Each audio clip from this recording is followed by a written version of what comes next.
I'm László Kondler, CEU's Director for Hungarian and European Union Affairs, and it is my pleasure to welcome you on this, to us, very important event. Actually, CEU is redressing here a long-standing debt. We have had Hungarian accreditation since 2005, but this is the first time that we are hosting the rector of a Hungarian university, who is actually in office as rector, and also the president of the Hungarian Rectors Conference, which is the highest representative body of the higher education sector in Hungary. But this is not only an event out of mere courtesy or just a protocol event. We thought that there are a number of issues around higher education in Hungary and in the international arena that require the attention of both the president of the Hungarian Rectors Conference and the rector of an international university located in Budapest. So we are intending this to be a conversation about issues of substance and not merely of politeness. May I briefly introduce our two speakers. Professor Barna Mezey is a legal scholar of very high repute. He has published extensively in very many fields of legal and constitutional history. I may also add that he's been a superbly popular professor at the Faculty of Law of Lorand University of Budapest. Elected Professor of the Year, I think no less than 7 times. He also served as Dean of the Law Faculty between 2000 and 2008. And lately he's been elected Rector and President of the Rectors Conference. His partner in the conversation will be our Rector, John Shattuck, who has been Rector of CEU since 2009. His many previous prestigious positions in various paths of life, various careers, included Secretary of State in the Clinton administration, and he's also a very accomplished diplomat, having served as US Ambassador to the Czech Republic in the second half of the 1990s. He's also had various university careers, both lecturing on legal studies and international relations at Tufts University and at Harvard. Before CEU has already had a distinguished record as a university administrator, as Vice President of Harvard University. Now the conversation will be not completely spontaneous. I'm going to modestly moderate by proposing a number of topics which our two distinguished speakers will be requested to address from their own perspective. May I also occupy my seat at this point. The first set of issues sounds very general. We thought that it would be nice to have an overall discussion about the place of the university in today's world. Universities have conventionally regarded as traditional, conservative institutions, and I think an issue which could bring our rectors to a common platform in discussing how universities today may cope with this judgment of the public. What is the value of university education? This issue has been very much in the press and in the current discussions around Hungarian higher education. At CEU, we are also often confronted with the issue. So maybe let's begin with a bird's eye glimpse of these issues in terms. Professor Mezey has a good understanding of English, but he decided that for the sake of clarity, he's going to speak in Hungarian, and his contributions will be translated. The real deficit is mine in Hungarian. Hát köszönöm szépen mindenek előtt a meghívást. Nagy öröm számomra, rektor úrral már beszéltünk erről korábban, hogy feltétlenül kellene beszélgetnünk közös ügyeinkről, már csak azért is, mert sok dolog összefűz minket, többek között a tudomány és a hallgatóság egy része. No, thank you very much for this kind invitation. I'm really delighted to be here. And actually, we've had a conversation with the rector before and earlier, saying that it would be really worth to talk about our things in common because there are quite a lot of links binding us together. One is science, obviously, and the other one is part of our students. Actually, there's also an overlap here. Annak már kevésbé örülök, hogy ez a beszélgetés egy olyan külső társadalmi közegben, egy úgynevezett felsőoktatási reform keretében zajlik, amely hát további nagyon komoly kérdéseket vet föl. Now, I'm less delighted about the fact that the framework of this discussion is determined by the so-called higher education reform going on here in Hungary, which is giving us or providing us with a less favorable, let's say, setting for this discussion. Olyan jó lenne szakmáról beszélni, kutatásról beszélni, kutatásról, együttműködésről, tehát a világ ezt nem feltétlenül engedi meg. It would be so good to have the opportunity of barely speaking about business, that is education, research, cooperation between our institutions, but unfortunately the world currently around us does not allow us to do so. De ha már visszatérünk az első kérdéshez, akkor szeretnénk erről beszélni. Ugye Magyarországon az elmúlt esztendőben fölvetődött egy teljesen más kérdéshez tartozó kérdés, ez tudniillik a finanszírozás kérdése, és ez a finanszírozás kérdése elvezetett minket ahhoz a további kérdéshez, amely úgy hangzik, hogy mi a feladata az egyetemnek, ugyanis az állam felelősségvállalása az szervesen kötődik egyrészt az egyetemek feladataihoz, másrészt az egyetemek olyan elhivatottságaihoz, amelyek történelmileg alakultak ki. Now, actually, I'd like to step back to the previous question, but last year there was an issue coming up in Hungary, and this was about the funding of universities, funding of higher education. And this issue brought about a further question, which question is, what is exactly the role of universities, in line with your question, because the commitment of the state in this respect is twofold. On one hand, the requirements of the state concerning higher education, and on the other hand, all the legacy, the historic evolution of universities and historic role of universities to be fulfilled in this setting. Bár én foglalkoztam egyetem történetein, most nem azt szeretném végigvenni, hogy alakultak ki a magyar egyetem, vagy az európai és a magyar egyetemek, csak a végeredményre szeretnék utalni, ami Európára jellemző.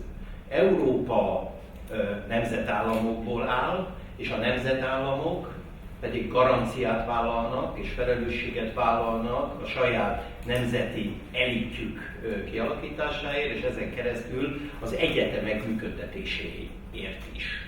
Despite the fact that I have been involved in university history, I wouldn't like to lecture here about the evolution of universities in Europe and the evolution of universities in Hungary in particular. I'd just like to touch upon the outcome. And the outcome is as follows. Europe consists of nation states or national states actually, and here the responsibility and the commitment of the state is to provide for the training and education of the elite, the national elite, the establishment, which has to be there. Ebben a koncepcióban a felsőoktatás egy közjó, egy olyan közjav, amiért az állam legalábbis az egyetem történeti időszakban mindmáig valamiféle anyagi felelősséget vállal, és ez alapvetően akkor sem kérdőjeleződik meg, amikor most itt a globalizált világban olyan hatások érik ezeket az egyetemeket, amely hatások nyitnak a világra, tehát kénytelenek szembesülni önmaguk nemzeti létével, nemzeti stílusával van a nemzetközi kihívásokkal.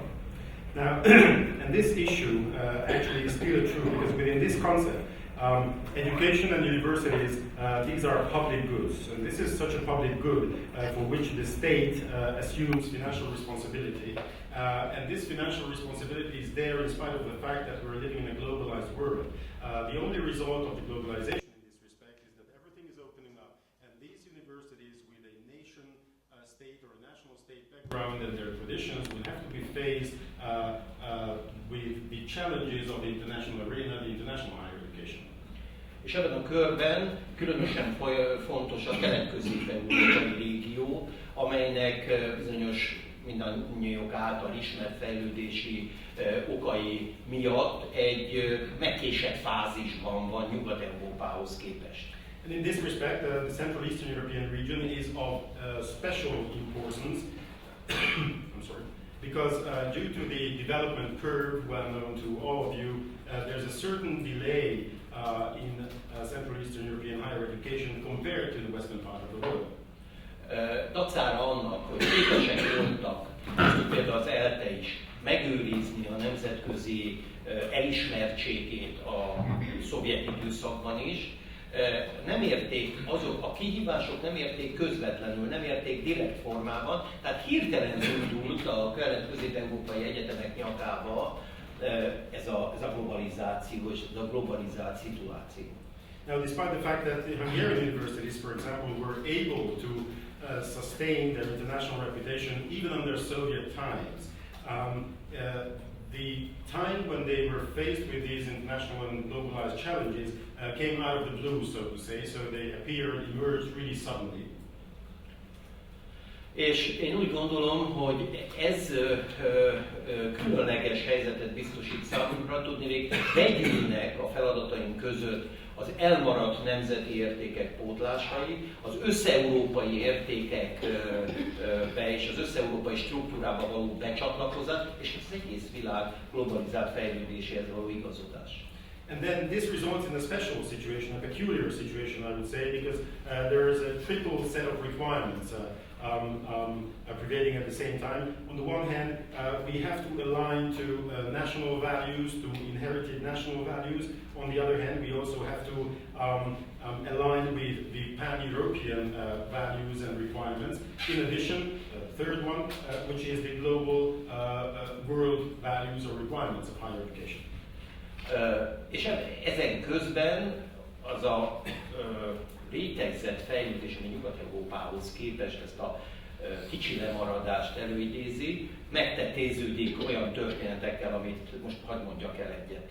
And then, meanwhile, in addition to this layered development, which differentiates us from Western Europe, for example, on top of that, we have certain issues and stories. Let me just tell you one of those stories. 2012-ben ünnepeltük a Heidelbergi Egyetemnek és a ELTE-nek az együttműködését. Nagyon régi időkre megy ez vissza, hiszen a két, majdnem náluk nem, de nálunk a legöregebb, náluk meg a majdnem legöregebb egyetem együttműködéséről van szó. És a rektor úr az ünnepi előadásban azt emelte ki, hogy már 100 magyar hallgatója van az egyetemnek, és ez milyen nagy dolog. It was in 2012 that we celebrated the cooperation of two universities, University of Heidelberg and University of ELTE, and this cooperation between the two universities goes back to very long ago. This is actually the oldest cooperation in the history of ELTE and the second oldest probably in the life of Heidelberg. And the rector of Heidelberg said that this cooperation, in his ceremonial speech, that now this cooperation, as a result of this cooperation, we have over 100 students, Hungarian students in Heidelberg.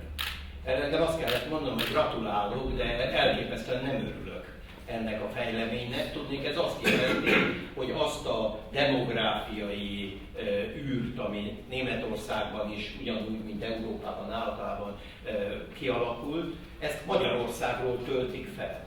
Now, I had to say, of course, that I was very delighted, but actually I wasn't really delighted because this meant that the demographic vacuum, which is there in Germany, just as in several other countries of Western Europe and Europe, so that this demographic vacuum is being filled up with Hungarian students.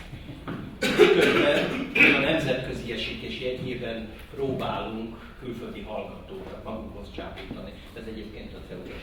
But at the same time, we are trying to attract international students to our university, hallmarked by globalization and becoming more international, and this applies to CU as well. Nem tudom, hogy a moderátor az hogy szorítja bele a szót, de nem akarok túlbeszélni semmit. This was exactly the point where I was... Perfect time. I would actually ask Professor Shattuck to share his perspective on internationalization in Hungary. Well, let me start by saying how delighted I am to have you here today as a leading figure in higher education, not only in this country, but far beyond. And I think it's long overdue that we have this conversation here, because this is a time, as you rightly say, when higher education in various respects here in Hungary and more broadly is facing many, many challenges. You've touched on some of them here, particularly the challenges relating to the regulation and the so-called reform of higher education.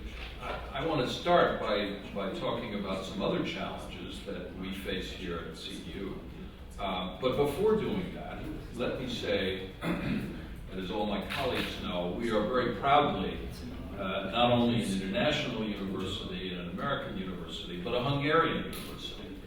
And we proudly serve under your baton as the conductor of the Hungarian Rectors Conference. We have some 313 students who are now doing graduate work at PhD levels and MA levels here at CEU. That's almost 20% of all of the students who are here. We have about 40% of our faculty who are Hungarian. And beyond that, we're proud to be part of a Hungarian rich academic tradition that goes deep back in history. It's produced, as we all know, Nobel laureates and great intellectual ferment in the arts as well as sciences. So CEU feels part of that, and that's really what motivates us as we think about ourselves in Hungary. Now, maybe looking at this issue that Professor Kuntler has put before us from our point of view, but I have a feeling there are some ways in which you would share these perspectives. Universities have traditionally, as you said, been conservative institutions that are rather remote from society. They take students in and they let them out, and the scholars educate them, and there's an ivory tower in which they operate, and they are regarded as having historically, they thought of themselves as completely independent in many respects of society. Now, today, that is not the dominant approach toward higher education, nor is it a viable approach. The university is part of the society in which it operates, and it faces many different demands. It faces demands for training people for, as you said, elite positions or other positions in the society. It faces demands, and properly so, to be what I would call an engine of opportunity for students who are seeking to, and this characterizes many of our students, who are coming from families which may not have had any higher education and are looking for opportunities. And so this university, and I think yours as well, have to respond to that and create this engine of opportunity. Then the university faces a demand, and rightly so, as a public good. This is, we are not just some private institution, even though we are private and you are public, but we are all public goods because we are intended to serve the public good. Perhaps the biggest challenge, practically speaking, facing all of us is we are an economic resource. We are seen to be and should be really effective in graduating people who can then be economically useful in society. We are also a social service agency. I think universities are seen to perform social services and should.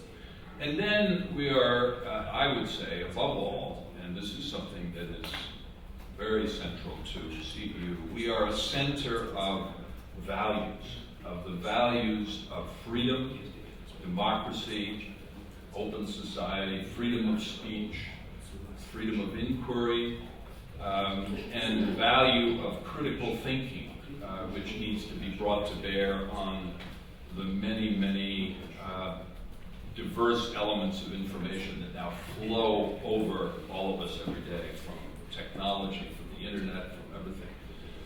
And I would say that is the most important demand that's placed on us, but this demand needs to be internal. In other words, we need to see ourselves as centers of value education, and education of students who are going to learn about issues that are central to society and its organization and its freedom, which is, after all, a major legacy of our university and something that's been very important here in Hungary, obviously, since 1989, and much earlier as well, particularly in this period.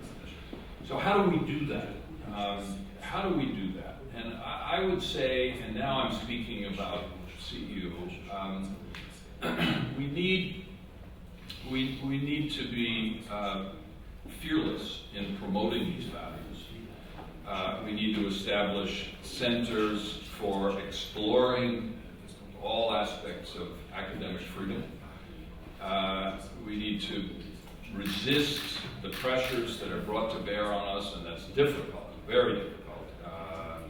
Particularly, I think, for an institution like yours, brought to bear on us from the state, from private individuals and supporters and donors,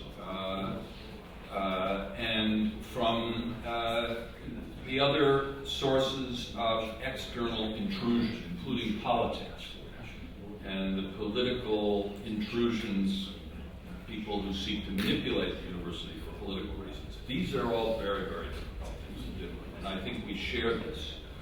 You have, frankly, at this moment, I see it, a harder job, but our job is not easy either, because we are a densely international institution, but are very proudly Hungarian institution as well. So let me just stop at that, and then we can engage in some comments. I suggest that we come back to this issue of values in the sense of principles and ideals, because it's indeed a very topical one, especially with the current Hungarian situation. But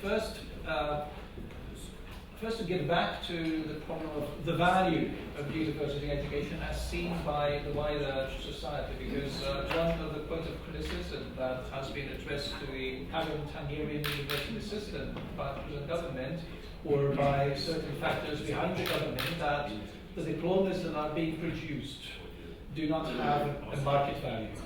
They do not serve the proper needs of society. There are certain useless programs and topics. We have been reading about the canteen subjects, or canteen buffetsak. And you have been taking a stance on this, and I think it would be relevant to address that issue as well. Hát azt szeretném elmondani mindenek előtt egyetlen visszautalásra a rektor úr gondolataihoz, hogy én a konzervativizmus alatt soha nem azt a elefántcsontornyot gondoltam, amit ő megfogalmazott, és soha nem azt értettem, hanem pontosan a minőség és értékvédelmet, mert az én felfogásomban a tradicionális eljárások meg tudják óvni, konzerválni képesek ezeket az értékeket, és mindig meg tudják újítani, mert hát hiszen a tradícióban a folyamatos megújulás van jelen, hiszen azért tud pontosan értéket teremteni és megőrizni. Csak ennyiben, de ez kapcsolódik a másik gondolatokhoz. Regarding the thoughts of you, Professor, let me just refer back to it, saying that whenever I was talking about conservatism, actually I never wanted to refer to the ivory tower you also spoke about, because I think that this is really about values and principles that we have to safeguard. And actually, traditional measures, which comes from conservatism, help us to conserve those values and principles, because conservatism is not only about conservation, but also about renewal, renewing certain things. You have to do that all the time in order to be able to go forward. Na most pontosan ezeknek az értékeknek a védelmében azt el kell mondanom, hogy Magyarországon van egy különleges helyzet, hogy amikor egyetemről beszélnek, akkor mindenről beszélnek, ami felsőoktatás. Tehát ez egy szörnyű állapot, de ez a helyzet, hogy az előző felsőoktatási reform összemosta a felsőoktatásnak a különféle intézményeit, a kis főiskolákat, a lokális főiskolákat, a nagy kutatóegyetemeket, a szakegyetemeket, tehát ezeknek egy nagyon érdekes elegye jött létre, és amikor a sajtó beszél, amikor a politika beszél, mindig úgy általában beszél erről. Let me also say that when I talk about value protection or protection of values, I also have to say that there is a very peculiar situation prevailing in Hungary, because whenever there is a talk about higher education, and this situation is really terrible, then they whenever they talk about universities, and this is a terrible situation, they talk about higher education in overall terms. Actually, this comes from the previous higher education reform, that there's been a washing together of different institutions and different actors of higher education, whether it's a small college, whether it's a research university, an integrated university, or a professional university. Everything is just washed together, so whenever it's the press or the politics speaking about universities, they talk about the whole higher education. És az egyik legnagyobb problémánk, hogy a finanszírozástól, a szabályozáson keresztül minden intézmény ugyanazon módon kezelnek. And one of the major problems is that due to that, whenever it comes to either funding or to regulation, then everyone is treated equally, treated the same way, regardless what sort of actor of higher education that is.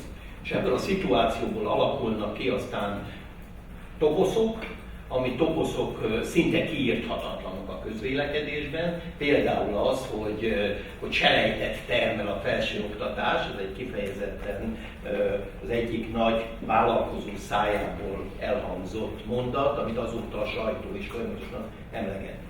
And then this results in a situation that certain topics or certain buzzwords are being created.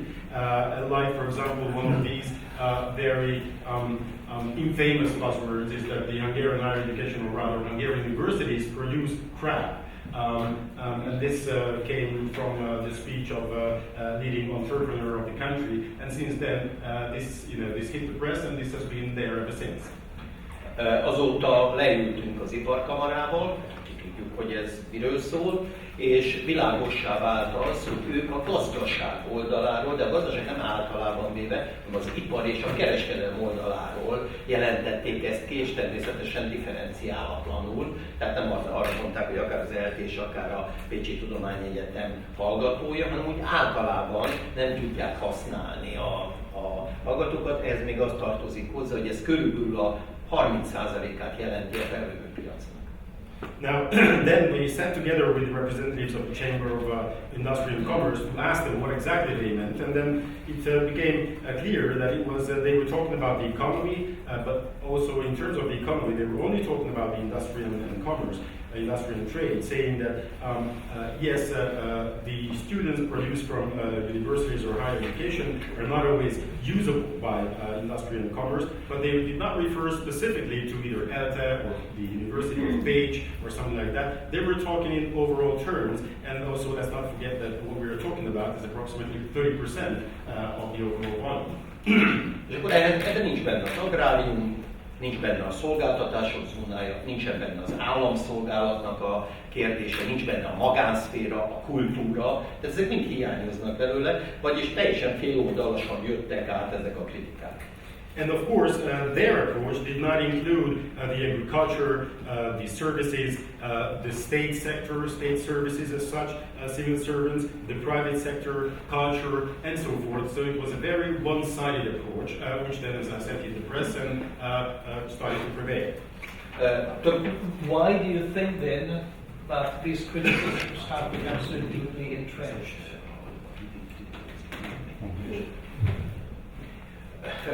Mert a társadalom úgy működik, ez most már kommunikációs szakos lányom van, tehát rajta keresztül most már meg is tanultam, úgy működik, hogy amit nagyon sokszor elmondanak, az különösen a hozzá nem értők körében általános szlogenné válik. This is due to the fact that now I know, because my daughter is a student in communications faculty, so now I know the answer to the question, sir.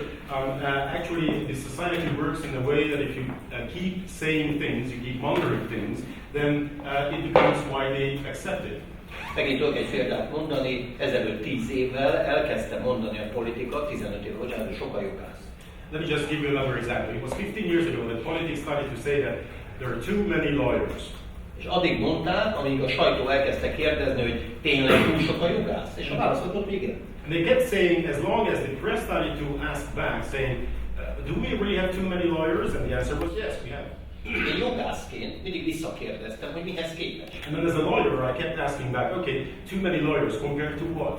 És nem tudta megmondani soha a politika, mert nincs olyan kimutatás, ami a jogászok alkalmazási zónáit fölölelni. And politics was never able to answer that question, I mean, compared to what? Because we have never had an overall study or research that would give you the overall field of employability of lawyers. I mean, every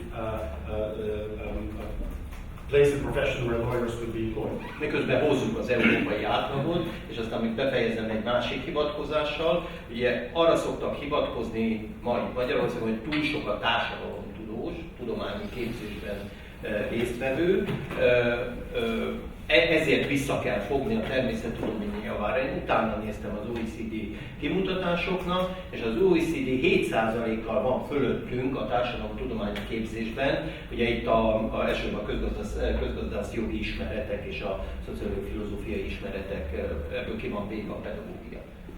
Now, at the same time, in a similar example, there was also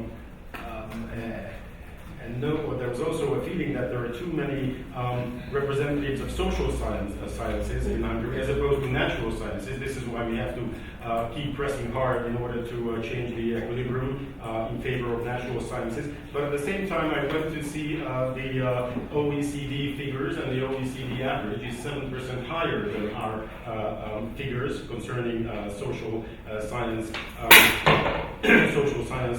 students or graduated students. And of course, when we talk about social sciences, we primarily refer to economists, lawyers, sociologists, philosophists, and not teachers, pedagogists, not in this list.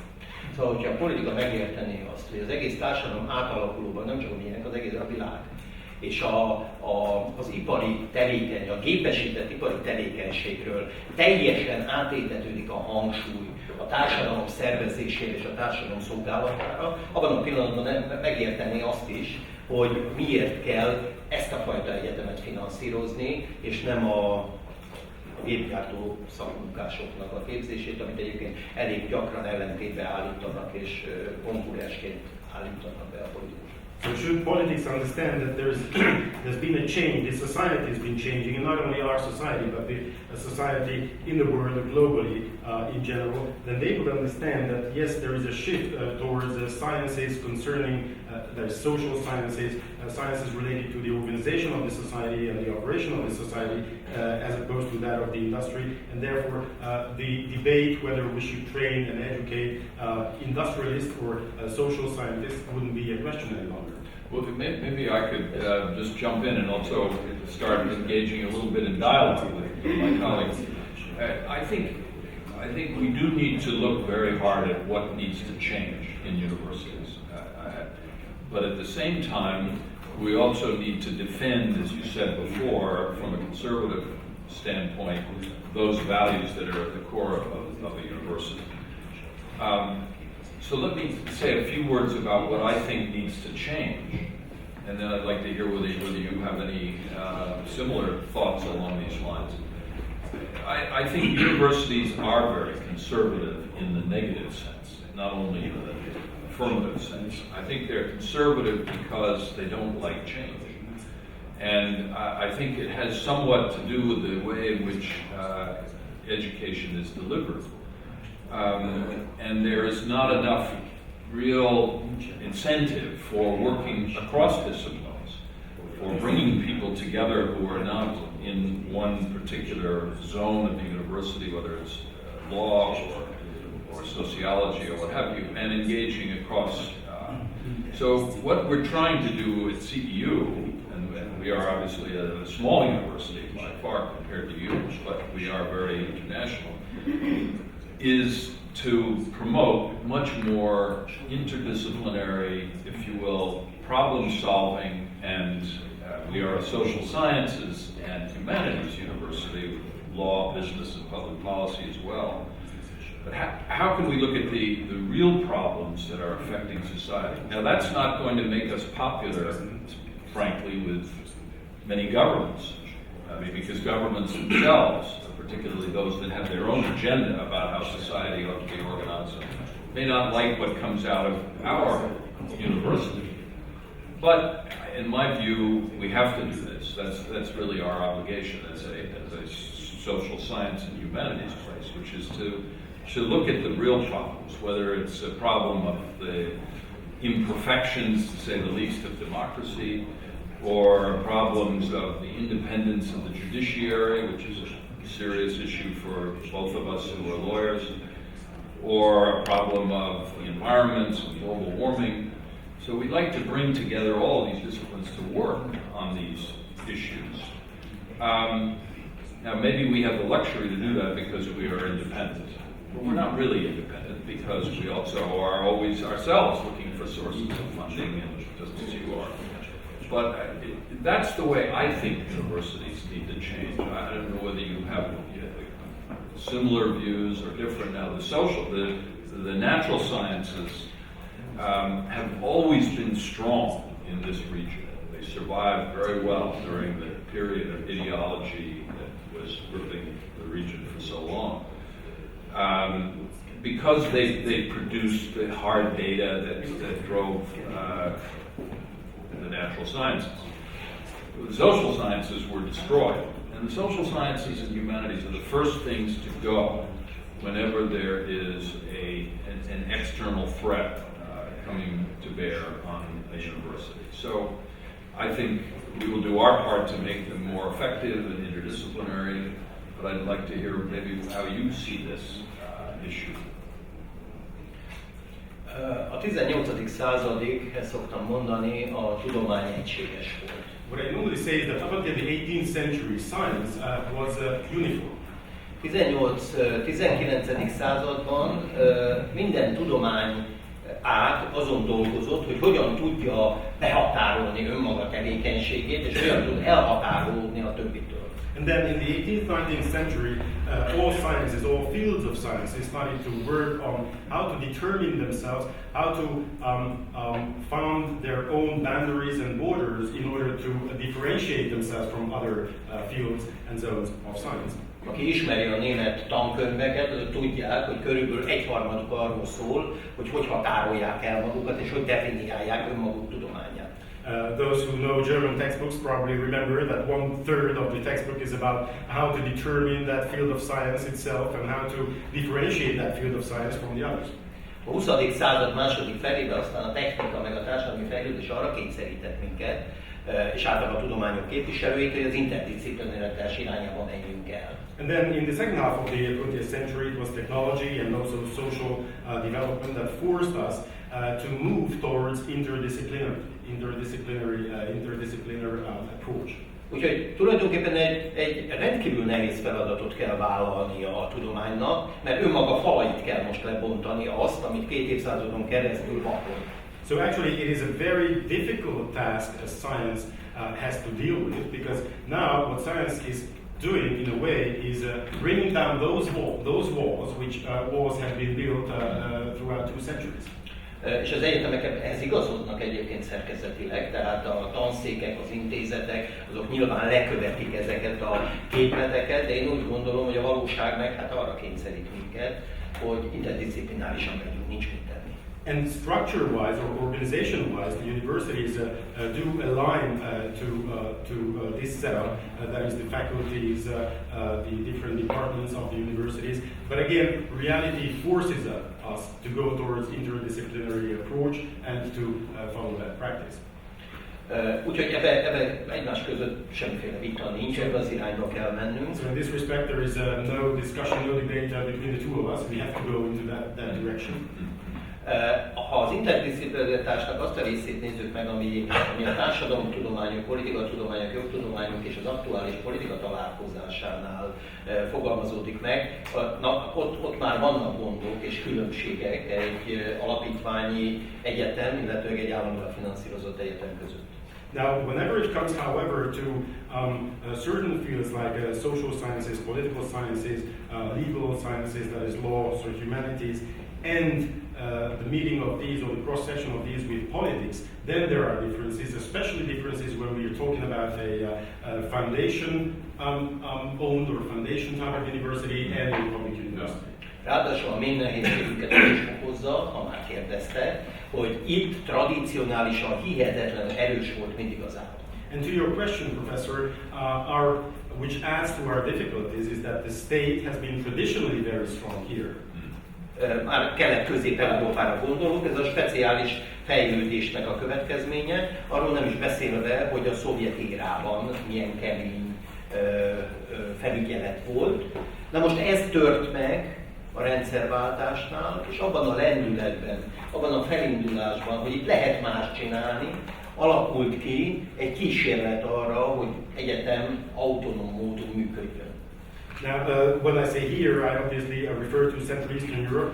So, for historical reasons, this was the state had been very strong here, especially under the Soviet era. It was even increasing. It was even more so. And then came the political transformation, change of regime, as we say, when people realized that one can act differently, things can be done differently, and this is when we try to seek new ways in this respect. Lehet, hogy egy kicsit erősebbet mondok, de szerintem a Magyar Egyetem történetében talán először fordult az elő, hogy igazán autonóm irányba mozdulhatott el az egyetemfejlődés. Probably it might be a bit of exaggeration, but I think it was really the first time in the history of Hungarian universities or higher education that these institutions could really move towards autonomy to a certain extent. Amiben benne volt az akadémiai önállóság, pontosan ugyanúgy, mint a gazdasági önállóság. Which included not only autonomy in the sense of the academy, but also autonomy economically speaking.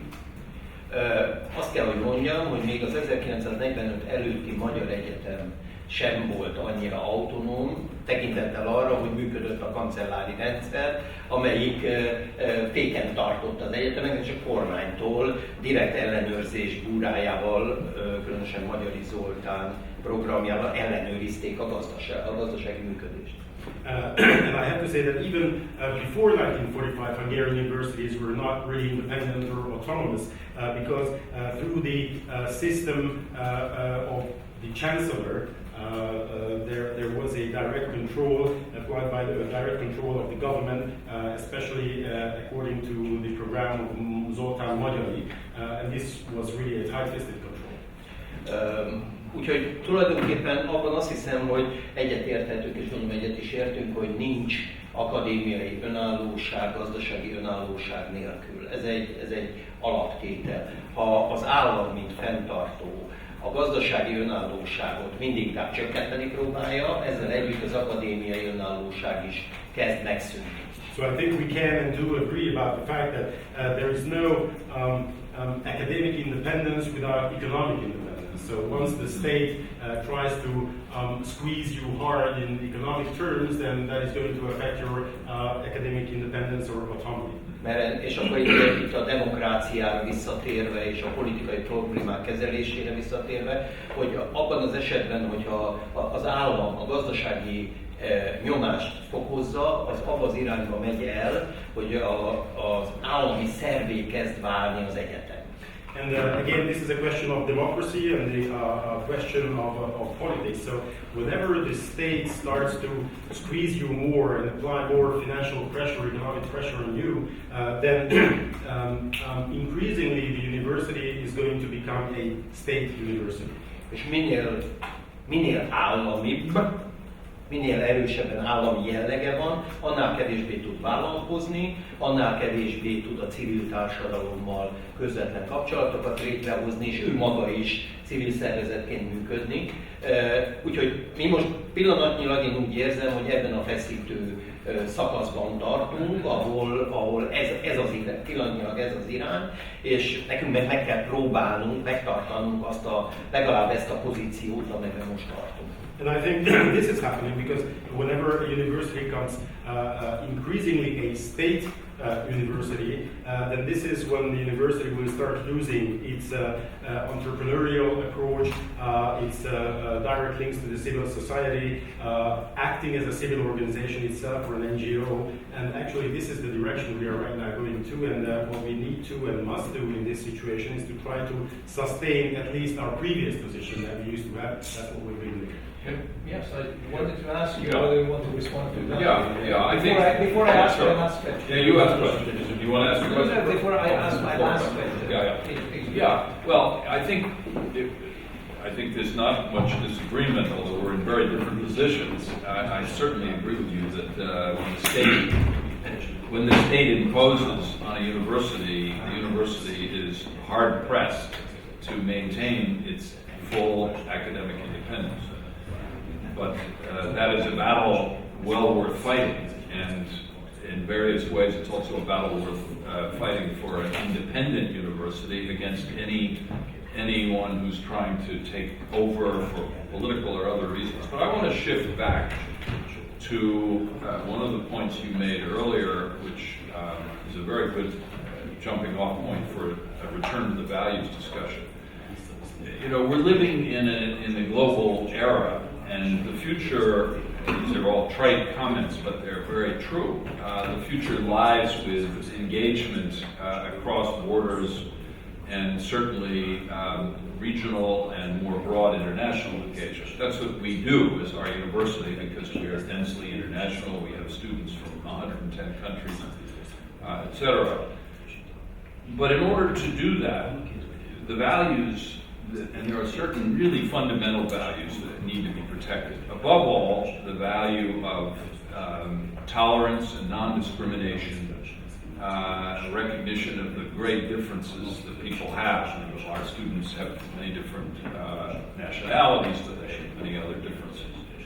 And you know, I can't help but note here in Hungary and throughout Europe, and in the United States to some extent, there is a growing climate of intolerance, a dangerous climate of intolerance, which is being reflected in public statements, not necessarily by governments, but sometimes by governments, and the growing intolerance for minorities. And I would say, you know, that we should stake out a position as university leaders coming from different places. And I know you have done this, incidentally. I know particularly, very specifically on this issue of lists that have been kept at ELTE, which I'd like to hear more about.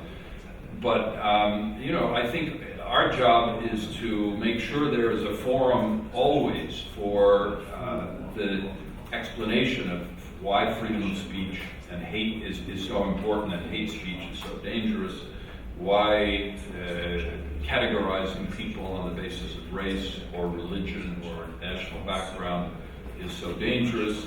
And we need to teach our students that, because the students come in, they come from the broader society, and they don't know these things. So we try to do our part, and I know you try to do yours, but I just wanted to put that on the table as one of the areas, whether we're a state institution or a private institution, where I think we can do things together. And I know you've had some very important recent experience on these issues. So, and I should say, incidentally, so have we at CU.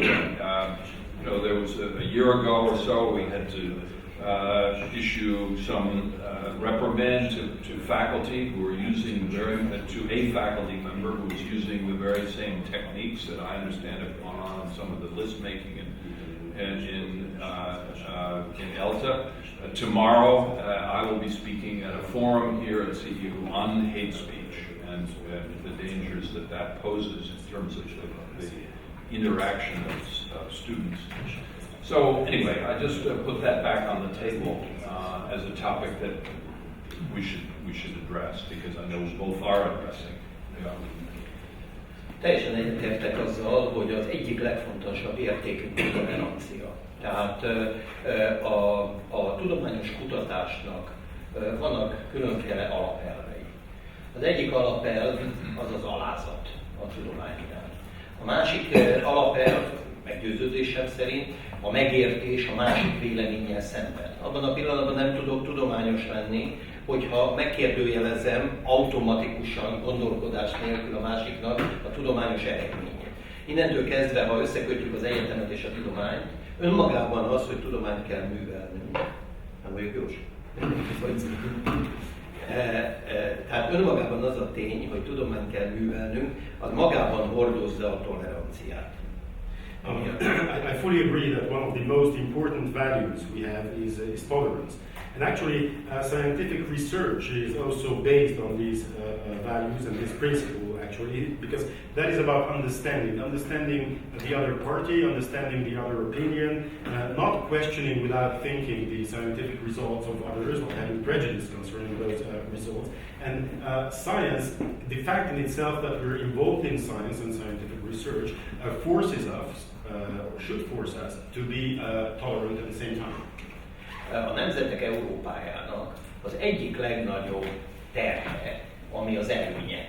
A nemzetek sokszínűségéből fakadó csoda, és egyáltalán a sokszínű gondolkodás, ugyanez a másik oldalról egy tradicionális történelmi szembenállást hoz magával, lévén, hogy a szomszédok, amelyek egymástól folyamatosan elfoglaltak, egymást folyamatosan leigázták, olyan történeti gyűlöleteket ültettek el, amelynek a feloldása nagyon rövid távra megy vissza. Hogyha végig gondoljuk a toleráns gondolkodásnak az európai történetét, most nem arról gondolok, hogy egy-egy ember mit mondott, hanem hogy amikor európai programmá vált a tolerancia, hát néhány évtized van mögöttünk.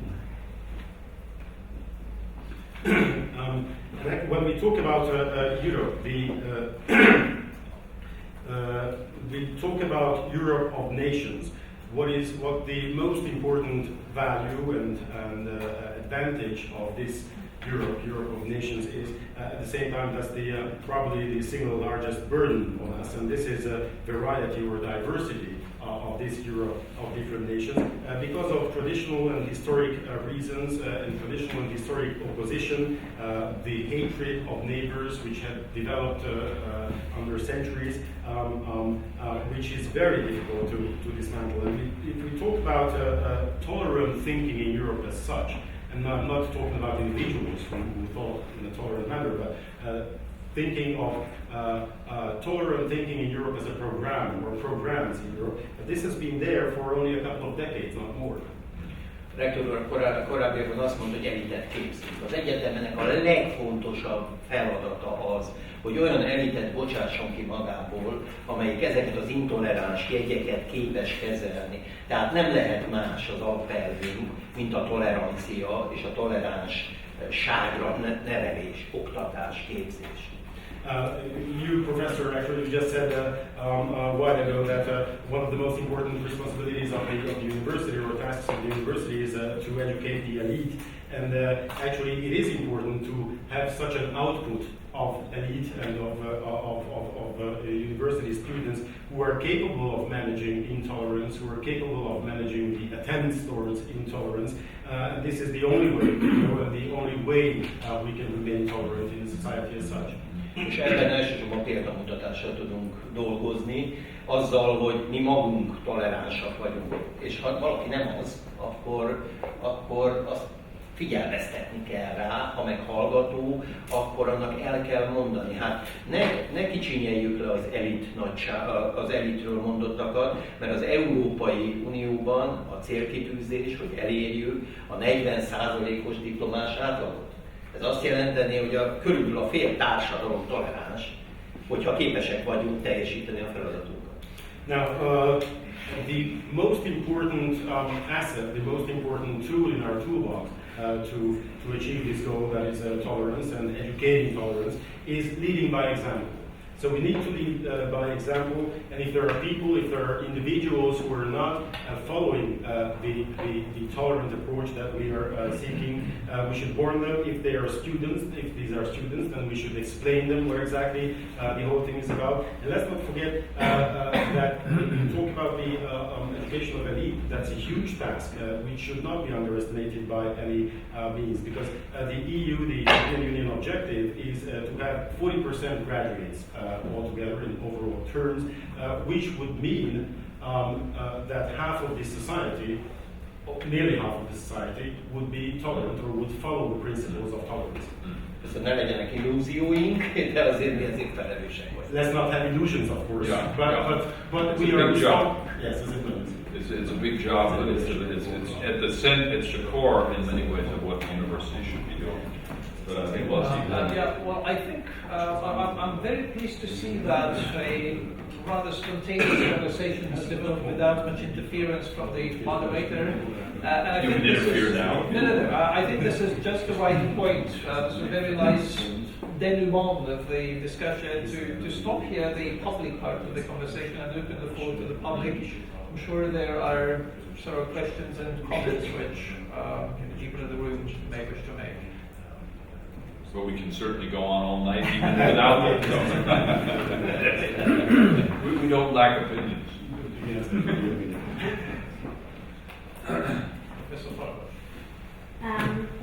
I'd like to ask a question reacting to what you just said last about the responsibility of the university to produce an elite which has the values of tolerance.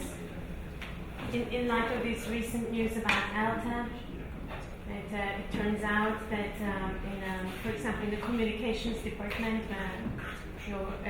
I don't know whether your daughter studies at ELTE.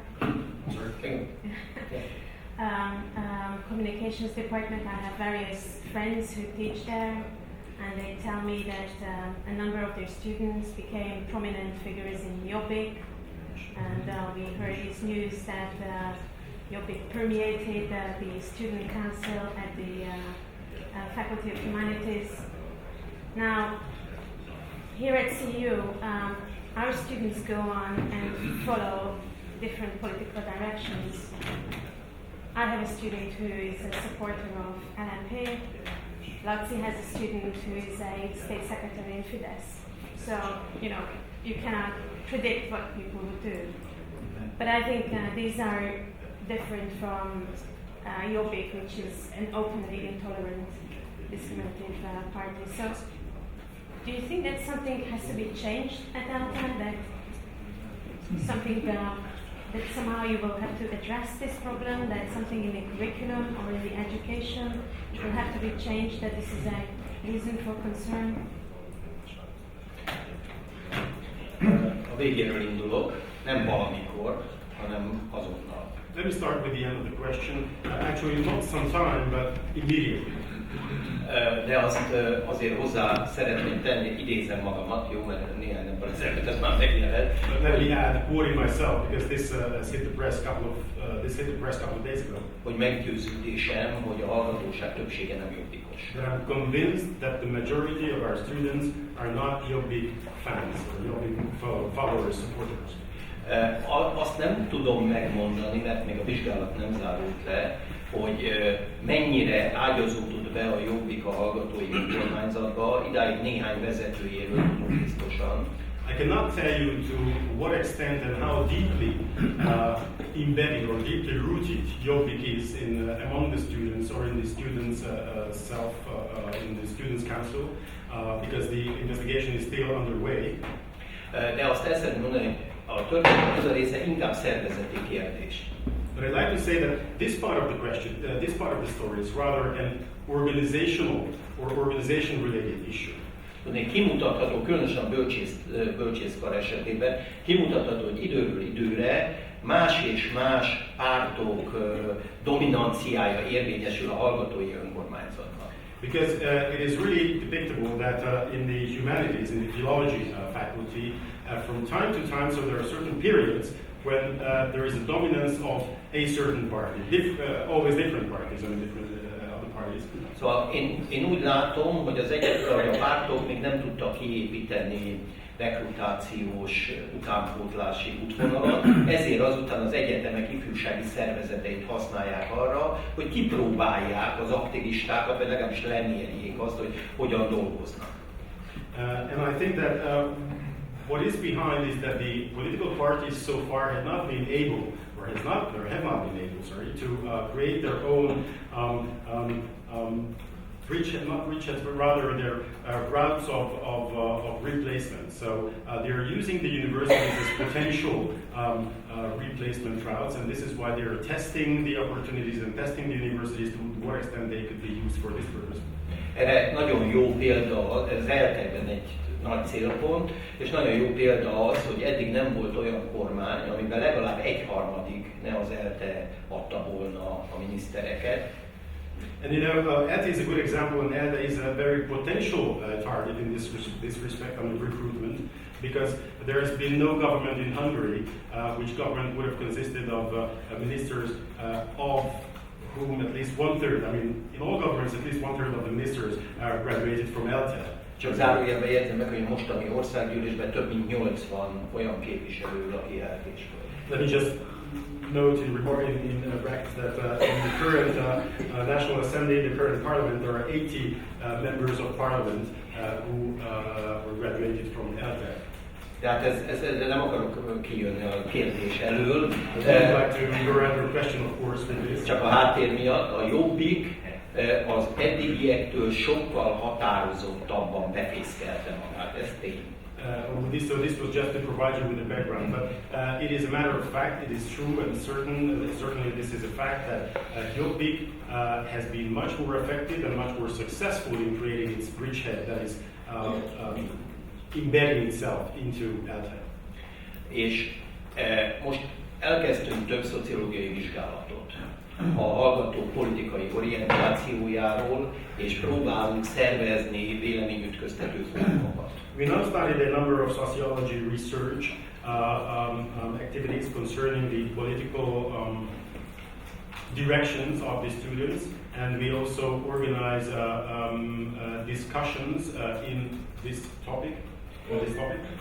És az előzetes jelek azt mutatják, hogy eddig is megvolt a sokszínűség, tehát az oktatók között nincsenek szélsőségesen radikálisok. Eddig az volt a gyakorlat, hogy fölmutattak modelleket, és közvetítették ezeknek a modelleknek az értékeit. And the preliminary results show that there is a diversity. There has been a diversity so far as well, especially among the professors, among the teachers who have been diverse in terms of their political directions.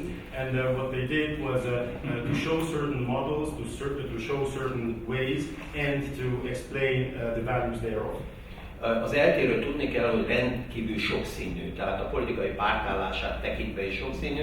Én csak egyet vártam el, hogy politikai rendezvények ne jöjjenek be. Politikai rendezvények. It has been known that ELTE is very colorful, very diverse in terms of political directions. I only had one requirement, and that requirement was to bar any political events from the university. So political events should not come into the university. Na most az bizonyosodott be, hogy ez kevés. Now it became proven, true and certain, that this is not enough. Megjelent egy új generáció, amely a meggyőződésünk szerint kevésbé tájékozott és kevésbé tájolt. There is a new generation emerging, or a new generation has appeared, which, according to our belief, is less informed, less educated in this respect, and less oriented in this respect. És bejönnek 18 évesen az egyetemre, és keresik a meggyőződésüket, keresik az igazodási pontokat, és ha ezt nem találják meg elég határozottan, akkor következik be ez a probléma, ami most bekövetkezett, mert a Jobbik, valljuk meg, a szimbólum rendszerében, a történeti hivatkozás rendszerében olyan igazodási pontokat tudott mondani, ami adott esetben hát nagy affinitást és lelkesedést tudott kiváltani a hallgatókban. And what is happening that they come in, as I said, less oriented, less educated. They come in at the age of 18, and they are seeking orientation. They are seeking points of references to find their own directions and ways. And unless they find it as they are supposed to, then they are going to be very prone and very susceptible to, for example, Jobbik. Because let's face the fact, Jobbik, through using symbols, using very strong symbols, using references of history, they provide a very attractive, easy to follow orientation and direction. És a többiek elaludtak. And the rest, they just fell asleep. Úgyhogy ez a feladatunk. So But, that's thank you. That was a very thorough answer. You know, I look at these